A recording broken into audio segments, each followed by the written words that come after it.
Zeros और singularity के numerical चल रहे थे।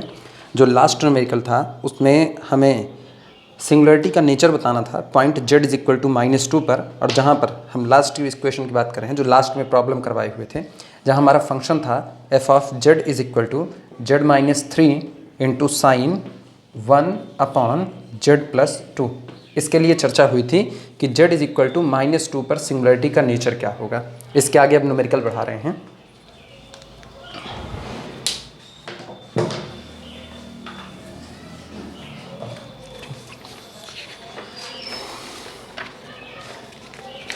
अगला न्यूमेरिकल नोट करना।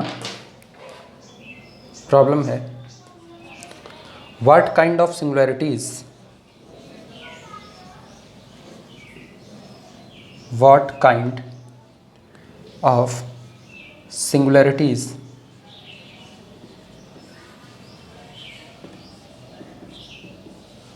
what kinds of singularities have the following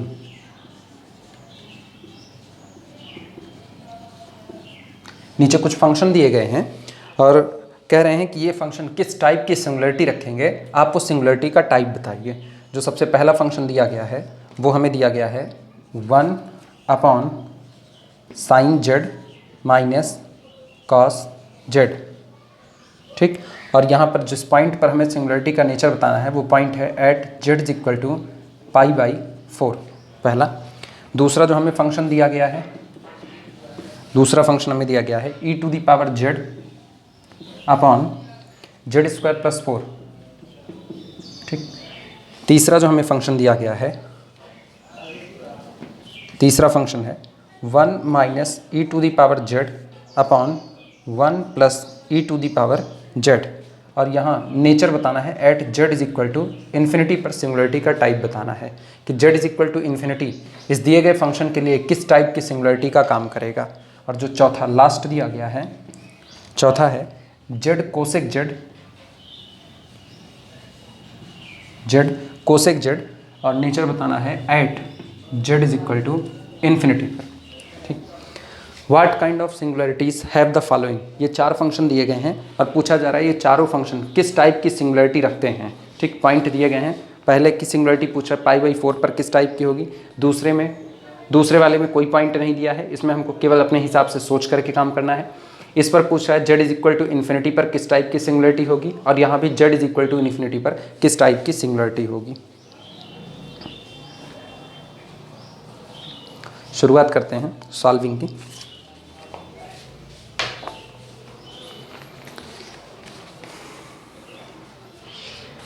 सबसे पहला उठा रहे हैं इसे,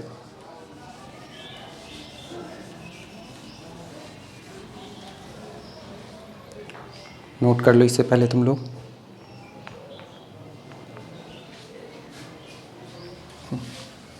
बारी बारी एक एक फंक्शन को चेक कर रहे हैं। शुरुआत करते हैं। सबसे पहला सॉल्यूशन में फर्स्ट के लिए, ठीक। जो फंक्शन दिया गया है पहले उसे लिख लेते हैं। फंक्शन हमें दिया गया है f of z is equal to 1/sin z minus cos z, ठीक। सबसे पहला काम तो हम ये करेंगे कि हम इस फंक्शन के लिए सिंगुलरिटी को खुद से फाइंड आउट करेंगे कि इसके पास कौन कौन सी, या इसके पास कौन कौन से पॉइंट सिंगुलर इसके लिए बन सकते हैं, कौन कौन से पॉइंट पर ये सिंगुलरिटी रख सकता है।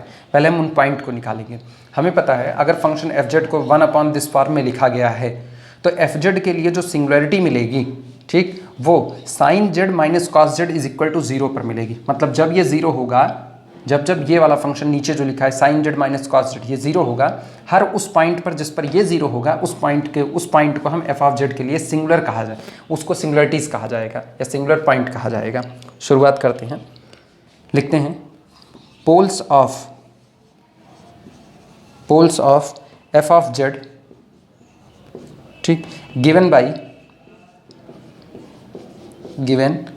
बाई ये जो फंक्शन f ऑफ z दिया गया है इसका जो पोल होगा वो दिया जाएगा by sin z minus cos z equal to 0 से, ठीक। नीचे वाली क्वांटिटी इक्वल टू 0 कर दे रहे हैं। अब हम पॉइंट z की वैल्यू निकालेंगे। जिस जिस पॉइंट पर ये नीचे वाला फंक्शन 0 होगा हम वापस दोहरा रहे हैं, हर वो पॉइंट जिस पर ये नीचे वाली क्वांटिटी ज़ीरो हो रही है वो सिंगुलर पॉइंट कहा जाएगा एफ ऑफ जेड के लिए, मतलब वो पॉइंट सिंगुलरिटी का काम करेंगे एफ ऑफ जेड के लिए, ठीक। और अथवा इसी को लिखा जा सकता है sine z minus cos z, इसको हम लिख सकते हैं tan z, tan z is equal to 1, ठीक। और अगर tan z is equal to 1 हो गया तो अब यहाँ से हम लिख सकते हैं this implies that Z is equal to tan theta बराबर tan alpha, theta is equal to N pi plus alpha. इसका मतलब ये हो गया N pi plus pi by 4। और रही बात n की तो n is equal to 0 plus minus 1 plus minus 2 so on, इस तरीके से चलती जाएगी, ठीक। अब आते हैं अपने न्यूमेरिकल की तरफ। हमारा न्यूमेरिकल कह रहा है कि आप इसकी सिंगुलरिटी का टाइप बताइए, लेकिन हर पॉइंट पर नहीं बताना है, केवल at z is equal to pi by 4 पर बताना है, ठीक। और z is equal to pi by 4 पर अगर इसको देखा जाए तो जरा n is equal to 0 put करें, n is equal to 0 put करने पर पाई बाई 4 मिल जाएगा। इसका मतलब सिर्फ और सिर्फ n इज इक्वल टू 0 के लिए ही आपको z is equal to pi by 4 मिलेगा, और कोई भी वैल्यू यहाँ पर रख दें, n इज इक्वल टू 1 रखें, -1 रखें, 2 रखें, -2, किसी और पर पाई बाई 4 मिलने वाला नहीं है। इसका मतलब पाई बाई 4 जो कि सिंगुलर पॉइंट का काम कर रहा है, ठीक, F of Z ceases to be analytic होगा Z is equal to pi by 4 पर, और ये पाई बाई 4 कुल कितनी बार रिपीट हुआ है, केवल एक बार रिपीट हुआ है, तो ये पोल होगा। और किस ऑर्डर का पोल होगा, फर्स्ट ऑर्डर का पोल। लिखते हैं इसी बात को, लिखना दिस इम्प्लाइज दैट, अच्छा जो केवल वन ऑर्डर का पोल होता है उसको सिंपल पोल कहा जाता है, तो इसका मतलब this implies that Z is equal to pi by 4 is a simple pole, is a simple pole. पहले फंक्शन के लिए चेक हो चुका है। पहले फंक्शन के लिए जो सिंगुलरिटी जिस पॉइंट पर आई है z is equal to pi by 4 पर, वो एक सिंपल पोल है।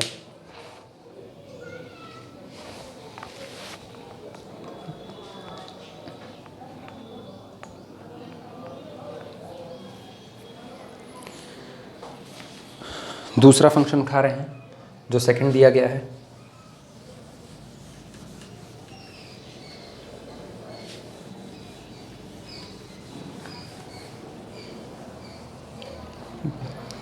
दूसरा हमें दिया गया था e to the power z upon z square plus 4। शुरुआत करते हैं। f of z is equal to, यह हमें दिया गया था e to the power z divided by z square plus 4। हमें पता है इस फंक्शन का जो पोल होगा वो दिया जाएगा z square plus 4 is equal to 0 से। अप्लाई करते हैं, पोल्स आर गिवन बाई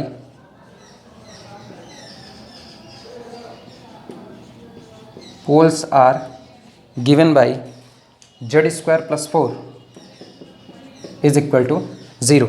इसका मतलब प्लस 4 को उधर ले जाएं, -4 होगा, तो z is equal to under root -4, this implies that Z is equal to plus minus 2i, ये है z is equal to plus minus 2i, ठीक। इसका मतलब एक बार +2 आया, एक बार -2i आया, और दोनों एक एक बार आए हैं, तो इसका मतलब दोनों ही यानी 2i और -2i हमारे दिए गए फंक्शन के लिए सिंपल पोल का काम करेंगे। लिख देना this implies that z is equal to 2i comma -2i, ठीक, आर सिंपल पोल,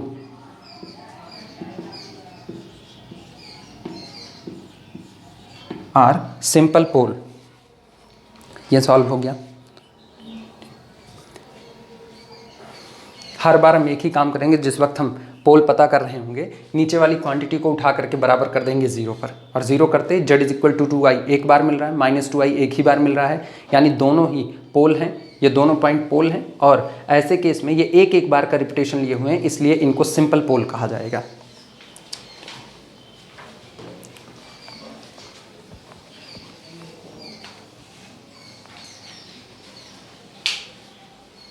अगला न्यूमेरिकल उठाते हैं, थर्ड।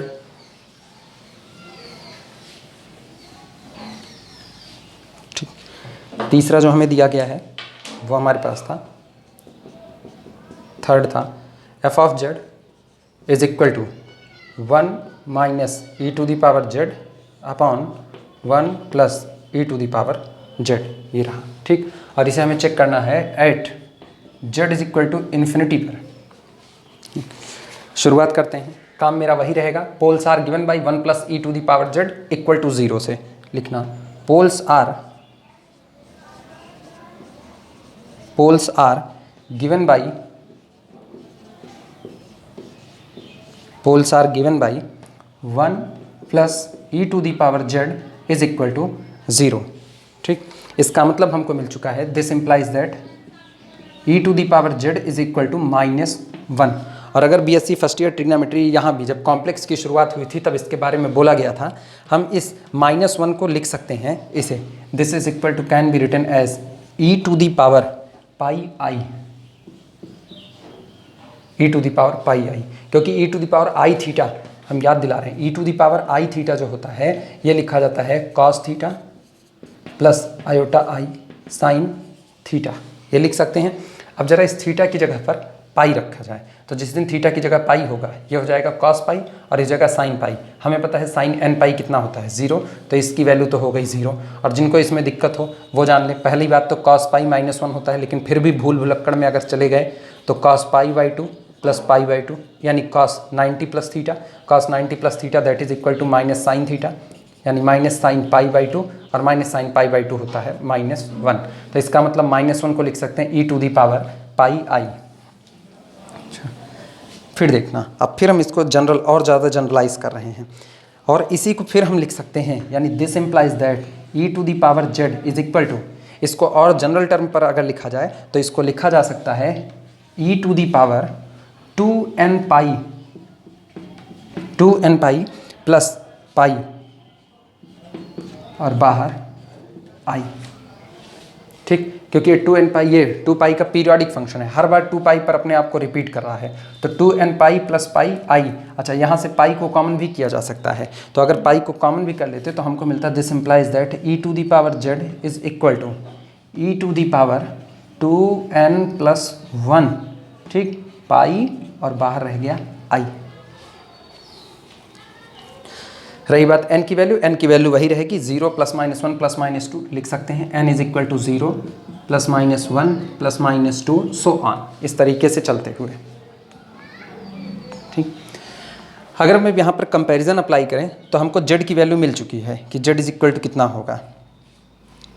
अप्लाई करते हैं कंपैरिजन, यानी दिस इम्प्लाइज दैट, इधर लिख रहे हैं this implies that z is equal to, ठीक, 2n प्लस 1 पाई आई, एक तरफ e की पावर z और दूसरी तरफ e to the power z की जगह पर 2n प्लस 1 पाई आई, तो इसका मतलब z is equal to 2n plus 1 pi i और n की वैल्यू यही रहेगी, आगे लिख देना n is equal to 0 plus -1 plus -2 so on, इस बात को लिख देना यहाँ पर।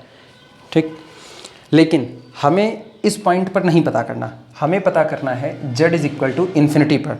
तो गौर करो, z is equal to 2n plus 1 pi i, ये जो निकल करके आया है ये हमारा पोल है, पोल, और हमें जाना किस पर है, एट इन्फिनिटी पर। तो इसका मतलब इसका लिमिट लें तो इसके लिमिटिंग पॉइंट आएगा, और हम जानते हैं जो पोल्स के लिमिटिंग पॉइंट होते हैं, ठीक, जरा इसका n टेंडिंग टू इन्फिनिटी करो, n टेंडिंग टू इन्फिनिटी करने पर z इज इक्वल टू कितना हो गया, इन्फिनिटी हो गया। इसका मतलब infinity is the limiting points of the pole, और हम जानते हैं पोल्स का लिमिटिंग पॉइंट जो होता है वो नॉन आइसोलेटेड इसेंशियल सिंगुलरिटी होता है। इसका मतलब z is equal to infinity पर ये नॉन आइसोलेटेड इसेंशियल सिंगुलरिटी रखता है।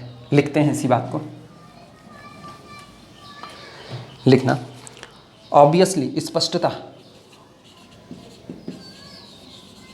ऑब्वियसली, ठीक, z is equal to infinity is, obviously z is equal to infinity is limiting point, is limiting point of the pole, of these pole कर देना, of these poles. ठीक, z is equal to infinity limiting points है इन दिए गए poles के लिए। ठीक, दिस इम्प्लाइज दैट, यहाँ लिख रहे हैं, लिखना this implies that z is equal to infinity is non isolated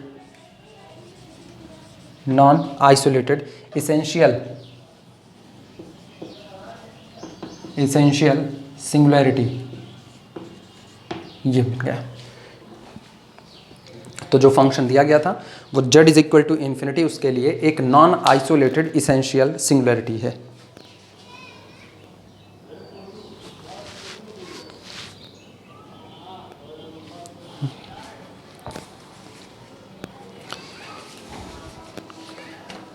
चौथा उठाते हैं, चौथा फंक्शन।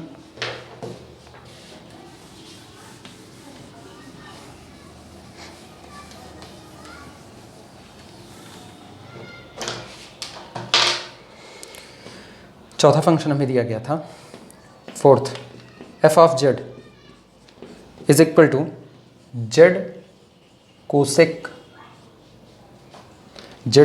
z। ठीक, शुरुआत करते हैं, फिर वही पोल को ही निकालने से शुरुआत होगी मेरी। तो हम कोसेक को लिख सकते हैं 1 अपॉन साइन, इसका मतलब इसको लिखा जा सकता है this is equal to z upon sine z। बस साइन z को जीरो करते ही हमको पोल मिलना चालू होगा।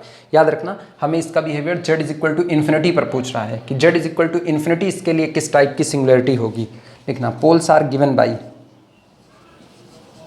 पोल्स आर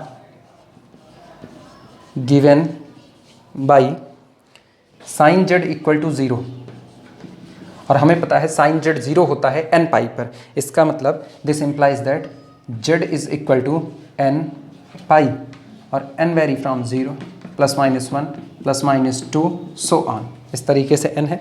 ठीक, फिर वही बात आई, ये सारे पोल्स दिए जाएंगे, हमें जाना है इन्फिनिटी पर, यानी लिमिट लेंगे n टेंडिंग टू इन्फिनिटी पर, ये इन्फिनिटी बनेगा। तो पोल का लिमिटिंग पॉइंट अभी अभी लिखा गया है नॉन आइसोलेटेड इसेंशियल सिंगुलरिटी। लिखना implies that z is equal to infinity is limiting point, is limiting point z is equal to infinity is limiting point of poles, ठीक, यानी this implies that z is equal to infinity is non isolated essential singularity, non isolated essential singularity. ये इतना note कर लो फटाफट।